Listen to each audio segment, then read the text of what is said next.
നൽകിടുന്നേ സമ്പൂർണമാ സമർപ്പിക്കുന്നേ ഞാൻ എന്നെ നൽകിടുന്നേ സമ്പൂർണമാ സമർപ്പിക്കുന്നേ കുശവന്റെ കയ്യിലെ മൺപാത്രം പോ എന്നെയൊന്നു നീ പണിയേണം. സുഭാഷിതം.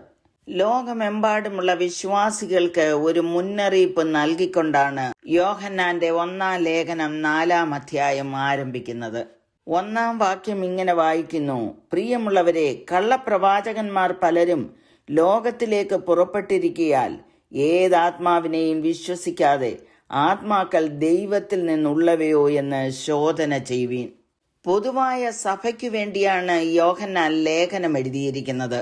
അതുകൊണ്ട് യോഹന്നാൻ ജീവിച്ചിരുന്ന കാലയളവ് മുതൽ കർത്താവായ യേശുക്രിസ്തുവിന്റെ വരവിങ്കൽ സഭ എടുക്കുന്നത് വരെയുള്ള സകല ദൈവമക്കളും പരിശോധിക്കേണ്ട ഒന്നാണ് ഈ വാക്യത്തിൽ എഴുതിയിരിക്കുന്നത്. Beloved, do not believe every spirit, whether they are of God, because many false prophets have gone out into the world. യോഹന്നാൻ സഭയോട് പറയുന്നത് നിങ്ങൾ പരിശോധിക്കണം. ഇന്ന് മാർക്കറ്റുകളിൽ പല സാധനങ്ങൾക്കും ഡ്യൂപ്ലിക്കേറ്റ്സ് ഉണ്ട്. ഒറിജിനൽ സാധനങ്ങളോട് കിടപിടിക്കുന്നതാണ് ഈ ഡ്യൂപ്ലിക്കേറ്റുകളും. സാധാരണക്കാർക്ക് മനസ്സിലാകാത്തത് കൊണ്ട് പലതും നാം ഒറിജിനൽ ആണെന്ന് കരുതി വാങ്ങാറുണ്ട്. അല്പകാലങ്ങൾ കഴിയുമ്പോൾ നമുക്കും മനസ്സിലാകും നാം വാങ്ങിയ സാധനം ഡ്യൂപ്ലിക്കേറ്റ് ആയിരുന്നു എന്ന്. അങ്ങനെയൊരു കാലത്തിലാണ് നാം ജീവിക്കുന്നത്. എന്നാൽ ആ പ്രോഡക്റ്റിലെ വിദഗ്ധരായ ആളുകൾ പരിശോധിച്ചതിന് ശേഷമേ സാധനം വാങ്ങുകയുള്ളൂ. ഒരു ഉദാഹരണം പറഞ്ഞാൽ, സ്വർണത്തിൽ ചെമ്പ് ചേർത്തിട്ടുണ്ടോ എന്ന് സാധാരണക്കാരന് മനസ്സിലാക്കുവാൻ കഴിയുകയില്ല. എന്നാൽ യഥാർത്ഥ ഒരു തട്ടാൻ അത് മനസ്സിലാക്കും. ഈ ലോകത്തിൽ തെറ്റായ പഠിപ്പിക്കൽ ഉണ്ടെന്നും നാം ജാഗ്രത പാലിക്കണമെന്നും കഴിഞ്ഞ അധ്യായങ്ങളിൽ ഇതിനോടകം യോഹന്നാൻ ചൂണ്ടിക്കാണിച്ചു. 2:18 ഇത് അന്തിക നാഴികയാണ്, എതിർ ക്രിസ്തു വരുന്നു എന്ന് നിങ്ങൾ കേട്ടതുപോലെ ഇപ്പോൾ അനേകം എതിർ ക്രിസ്തുക്കൾ എഴുന്നേറ്റിരിക്കുന്നു എന്ന് പറഞ്ഞിരുന്നു. ആരാണ് എതിർ ക്രിസ്തു എന്ന് 22-ാം വാക്യത്തിൽ കാണുന്നു. പിതാവിനെയും പുത്രനെയും നിഷേധിക്കുന്നവൻ തന്നെ എതിർ ക്രിസ്തുവാകുന്നു. 4:3 പറഞ്ഞിരിക്കുന്നത് യേശുവിനെ സ്വീകരിക്കാത്ത ഏതൊരാത്മാവും ദൈവത്തിൽ നിന്നുള്ളതല്ല. അത് എതിർ ക്രിസ്തുവിന്റെ ആത്മാവ് തന്നെ. അത് വരും എന്ന് നിങ്ങൾ കേട്ടിട്ടുണ്ടല്ലോ. അത് ഇപ്പോൾ തന്നെ ലോകത്തിലുണ്ട്. അതുകൊണ്ട് ഏതാത്മാവിനെയും വിശ്വസിക്കരുത്.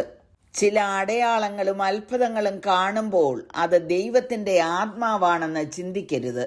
ആത്മാക്കളെ നാം പരിശോധിച്ചറിയണം. എങ്ങനെ പരിശോധിക്കാമെന്ന് 1 മുതൽ 6 വരെയുള്ള വാക്യങ്ങളിൽ യോഹന്നാൻ വെളിപ്പെടുത്തിയിട്ടുണ്ട്. ദൈവാത്മാവിനെ ഇതിനാൽ അറിയാം: യേശുക്രിസ്തു ജഡത്തിൽ വന്നു എന്ന് സ്വീകരിക്കുന്ന ആത്മാവൊക്കെയും ദൈവത്തിൽ നിന്നുള്ളത്. യേശു യഥാർത്ഥത്തിൽ ദൈവമാണെന്നും നമ്മുടെ പാപങ്ങളിൽ നിന്ന് നമ്മെ രക്ഷിപ്പാൻ യേശു യഥാർത്ഥത്തിൽ മനുഷ്യനായി ജഡത്തിൽ വന്നു എന്നും നാം വിശ്വസിക്കണം. യേശുവിനെ ദൈവത്വത്തിൽ നിന്ന് എടുത്തു കളയുവാനും മനുഷ്യത്വത്തിൽ നിന്ന് എടുത്തു കളയുവാനും വ്യാജ ഉപദേഷ്ടാക്കൾ ശ്രമിക്കുന്നു. യേശു കർത്താവ് പറഞ്ഞത് വൃക്ഷത്തെ ഫലം കൊണ്ട് തിരിച്ചറിയാം.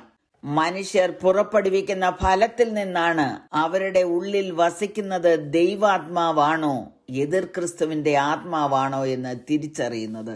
5-ാം വാക്യം വായിക്കുന്നത്: അവർ ലൗകികന്മാരാകയാൽ ലൗകികമായത് സംസാരിക്കുന്നു, ലോകം അവരുടെ വാക്ക് കേൾക്കുന്നു. ദൈവത്തിൽ നിന്ന് ജനിച്ചവരാരും പാപം ചെയ്യുന്നില്ല. അവർ ദൈവത്തിന്റെ കൽപ്പനകളെ പ്രമാണിക്കുന്നു. അവന്റെ കൽപ്പനകളെ പ്രമാണിക്കുന്നവൻ അവനിലും അവൻ ഇവനിലും വസിക്കുന്നു. അവൻ നമ്മിൽ വസിക്കുന്നു എന്ന് അവൻ നമുക്ക് തന്ന ആത്മാവിനാൽ നാം അറിയുന്നു. ദൈവത്തിന്റെ ആത്മാവ് നടത്തുന്നവരാണ് ദൈവമക്കൾ. ദൈവത്തിന്റെ മക്കൾ ആരെന്നും പിശാചിന്റെ മക്കൾ ആരെന്നും ഇതിനാൽ തെളിയുന്നു.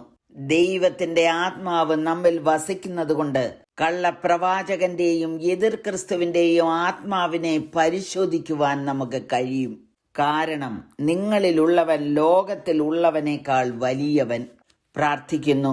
കരുണയുള്ള പിതാവേ, ദൈവത്തിന്റെ ആത്മാവിനാൽ ഞങ്ങൾ നയിക്കപ്പെടുവാൻ ഞങ്ങളെ സഹായിക്കണമേ എന്ന് യേശു ക്രിസ്തുവിന്റെ നാമത്തിൽ അപേക്ഷിക്കുന്നു.